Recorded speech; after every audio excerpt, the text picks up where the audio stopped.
Adrien Broner's comeback fight against Hovane Santiago for Saturday winner. He contested at 147 pounds rather than 140 pounds that it was initially supposed to take place. The Broner vs Santiago fight will take place in the welterweight division when the two meet in the headline match on Showtime at the Mohegan Sun Arena in Mansfield Con. Okay, it's not that surprising that the weight is being moved up because Broner didn't look thin and drawn the way he'd been looking there in the last 2 weeks. Broner looked too healthy today. You could tell by looking at how big Broner was today that he wasn't going to be able to going to be fighting at 140. Broner had reportedly lost over 35 pounds training for the fight with Santiago, and it's unclear whether he needed to lose another 5 or 10 pounds.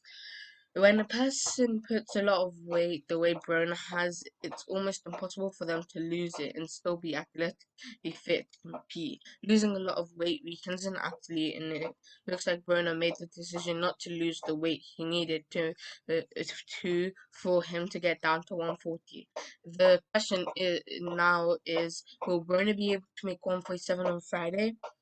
I'd like to think he can, but it won't be surprised there's another agreement to have the weight moved up again. It's pathetic actually, but it tells you a lot about Broner's future or lack thereof. He was much too big and showed no signs of being emaciated the way he's been looking during the last 2 weeks. Adrien Broner says he will be the world champion again. Well, it's what's unclear is if Santiago, who has 14 wins, 0 losses, 1 draw, and 10 knockouts, will be getting a bump up in pay for the weight change, or if still be getting his normal paycheck. It's not an advantage for Santiago, who's 31. To have that weight moved up to 147 pounds because he fights at 140. Look at it this way: if Broner struggled with the weight to get him down to 140, that would benefit Santiago and give him a better chance to beat him.